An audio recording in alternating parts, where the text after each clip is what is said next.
सिया राम मैं सब जग जानी, करहूँ प्रणाम जोरी जुग पानी। सुनत राम अति कोमल बानी, बाली शीस पर सेउ निज पानी। अचल कराऊ तनु राखऊ प्राणा, बाली कहा सुनु कृपा निधाना।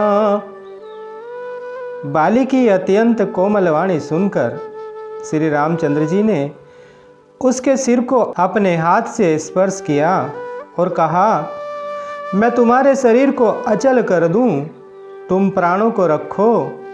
बाली ने कहा, हे कृपा निधान सुनिए।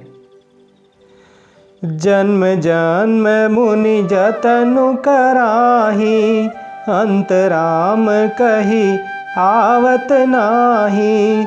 जासु नाम बल शंकर काशी, देत सबहि समगति अविनाशी। मुनिगण जन्म जन्म में, प्रत्येक जन्म में अनेकों प्रकार का साधन करते रहते हैं, फिर भी अंतकाल में उन्हें राम नहीं कह आता, अर्थात उनके मुख से राम नाम नहीं निकलता। जिनके नाम के बल से शंकर जी काशी में सबको समान रूप से अविनाशिनी गति अर्थात मुक्ति देते हैं। ममलोचन गोचर सोई आवा, बहुर की प्रभु अस बनी ही बनावा। वह श्री राम जी स्वयं मेरे नेत्रों के सामने आ गए हैं। हे प्रभु, ऐसा संयोग क्या फिर कभी बन पड़ेगा? सो नयन गोचर जासु गुण नित, नेति कही श्रुति गावही। जिति पवन मन गो निरस, करी मुनि ध्यान कबहुक पावही। मोहि जानी अति अभिमान, बस प्रभु कहे राखु शरीरहि। अस कवन सठ हठ काट, सुर तरु बारी करी बबूरही।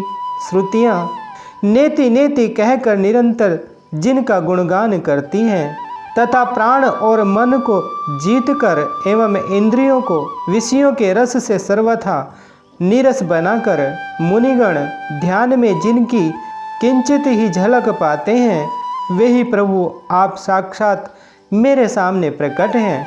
आपने मुझे अत्यंत अभिमानवश जानकर यह कहा कि तुम शरीर रख लो, परंतु ऐसा मूर्ख कौन होगा जो हठपूर्वक कल्प वृक्ष को काटकर उससे बबूर के बाढ़ लगावेगा, अर्थात पूर्ण काम बना देने वाले आपको छोड़कर आपसे इस नश्वर शरीर की रक्षा चाहेगा। अब नाथ करी करुणा बिलो कहूँ, देहु जो बर मांगहूँ। जहि जोनि जन्मऊ कर्म, बस तह राम पद अनुरागहूँ।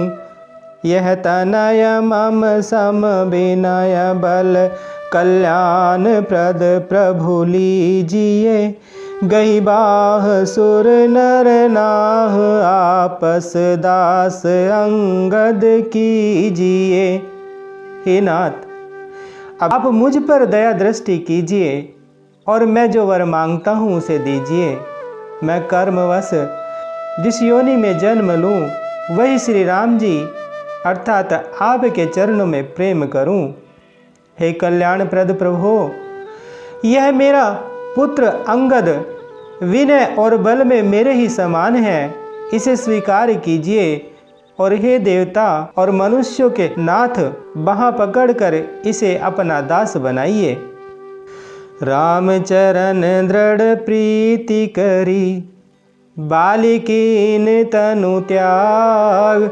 सुमन माल जिमी कंठ ते, गिरत न जानई नाग। श्री राम जी के चरणों में दृढ़ प्रीति करके बाली ने शरीर को वैसे ही आसानी से त्याग दिया जैसे हाथी अपने गले से फूलों की माला का गिरना न जाने।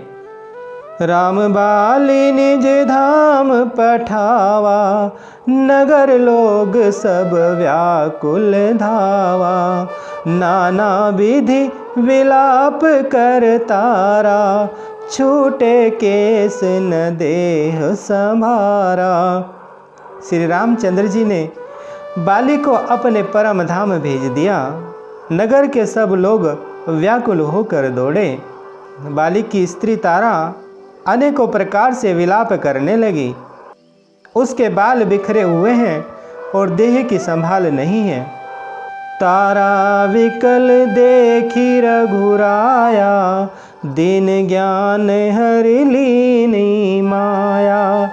क्षितिजल पावक गगन समीरा, पंचरचित अति अधम शरीरा। तारा को व्याकुल देखकर श्री रघुनाथ जी ने उसे ज्ञान दिया और उसकी माया अर्थात अज्ञान हर ली। उन्होंने कहा, पृथ्वी, जल, अग्नि, आकाश और वायु, इन पांचों तत्वों से यह अत्यंत अधम शरीर रचा गया है। प्रगट सुतनु तव आगे सोवा, जीव नित्य के ही लगी तुम रोवा।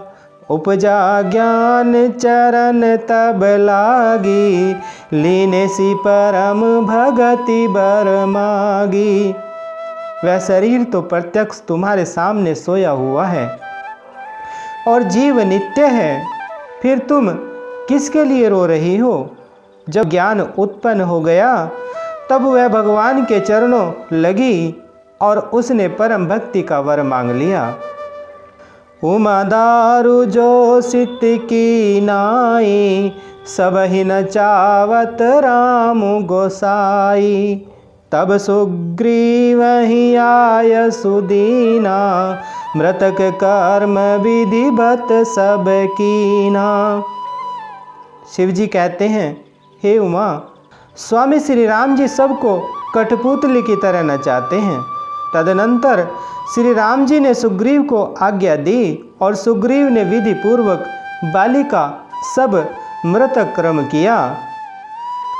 राम कहा अनुज ही समुझाई, राज देहु सुग्रीव ही जाई।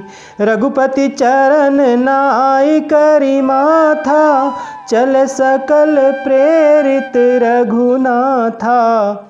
तब श्री रामचंद्र जी ने छोटे भाई लक्ष्मण को समझा कर कहा कि तुम जाकर सुग्रीव को राज्य दे दो। श्री रघुनाथ जी की प्रेरणा आज्ञा से सब लोग श्री रघुनाथ जी के चरणों में मस्तक नवाकर चले। लक्ष्मण तुरत बोलाए, पुरजन विप्र समाज। राजुदीन सुग्रीव कहें, अंगद कहे जुबराज। लक्ष्मण जी ने तुरंत ही सब नगरवासियों को और ब्राह्मणों के समाज को बुला लिया और उनके सामने सुग्रीव को राज्य और अंगद को युवराज पद दिया। उमा राम समहित जग माही, गुरु पितु मातु बंधु प्रभु नाही। सुर नर मुनि सब कै यह रीति, स्वार्थ लागी करहि सब प्रीति। हे पार्वती, जगत में श्री राम जी के समान हित करने वाला गुरु, पिता, माता, बंधु और स्वामी कोई नहीं है। देवता, मनुष्य और मुनि सबकी यह रीति है कि स्वार्थ के लिए ही सब प्रीति करते हैं।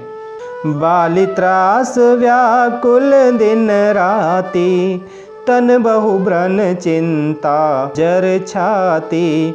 सोई सुग्रीव कीन कपिराऊ, अति कृपाल रघुबीर सुभाऊ।